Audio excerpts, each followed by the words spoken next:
রাসূল সাল্লাল্লাহু আলাইহি সাল্লাম বলেছে, একটা রমজানের রোজা যে ভাঙলো ইচ্ছা করে কোনো কারণ ছাড়া, এই লোক রমজানের পরে লাগাতার না, থেমে থেমে না, লাগাতার একটার বদলে 2 মাস রোজা পালন করতে হবে। ভাবা যায় এটা কি? তুমি একটু ভাবো, রমজান মাসের একটা রোজা ভাঙলে রমজানের পরে একটার বদলে কাফারা হচ্ছে লাগাতার 2 মাস সিয়াম। এরপরে এটা গেল জরিমানা। এটা গেল কি?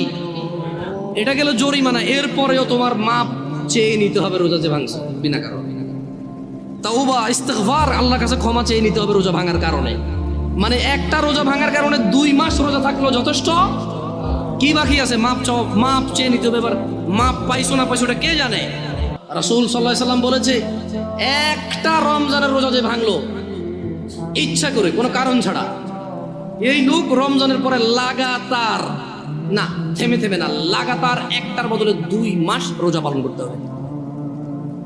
ভাবা যায় এটা কি? তুমি একটু ভাবো, রমজান মাসের একটা রোজা ভাঙলে রমজানের পরে একটার বদলে কাফারা হচ্ছে লাগাতার 2 মাস সিয়াম। এরপরে এটা গেল জরিমানা। এটা গেল কি?